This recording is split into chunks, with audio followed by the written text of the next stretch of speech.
భారతదేశంలోనే అత్యంత పవిత్రమైన వైష్ణవ క్షేత్రాలలో ఒకటి, భూలోక వైకుంఠంగా ప్రసిద్ధి చెందిన క్షేత్రం. అదే శ్రీరంగం దేవస్థానం. కావేరీ నది మధ్యలో వెలసిన ఈ దివ్యక్షేత్రం వేల సంవత్సరాల చరిత్రను తనలో దాచుకుంది. మీరిప్పుడు చూస్తున్న ఈ భారీ గోపురమే శ్రీరంగం రాజగోపురం. సుమారు 236 అడుగుల ఎత్తులో నిర్మించిన ఈ గోపురం ఆలయ వైభవానికి ప్రతీకగా నిలుస్తోంది. ఈ ఆలయం మొత్తం 156 ఎకరాల విస్తీర్ణంలో నిర్మించబడింది.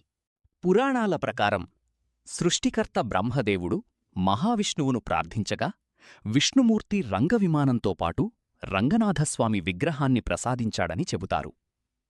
తర్వాత ఈ దివ్యమూర్తి అయోధ్యకు చేరింది. శ్రీరాముడు ప్రతిరోజూ ఈ స్వామివారిని పూజించేవాడు. రావణ సంహారం తర్వాత తన భక్తుడైన విభీషణుడికి ఈ దివ్య విగ్రహాన్ని కానుకగా ఇచ్చాడు. విభీషణుడు లంకకు తీసుకెళ్తుండగా కావేరీ నది దగ్గర విశ్రాంతి కోసం విగ్రహాన్ని నేలపై ఉంచాడు. కాని ఆ విగ్రహం అక్కడే స్థిరపడిపోయింది.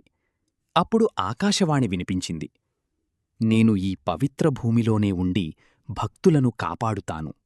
శ్రీరంగం ఆలయం 7 ప్రాకారాలతో నిర్మించబడింది. ఇక్కడ కనిపించే ప్రతి రాతి స్తంభం ఒక కళాఖండంలా ఉంటుంది. గోడలపై ఉన్న శిల్పాలు అప్పటి రాజుల కళాభిమానాన్ని తెలియజేస్తాయి. ఇప్పుడు మనం ప్రధాన గర్భగుడి దగ్గరకు వచ్చేశాం. ఇక్కడ స్వామివారు ఆదిశేషునిపై శయనించి భక్తులకు దర్శనమిస్తారు.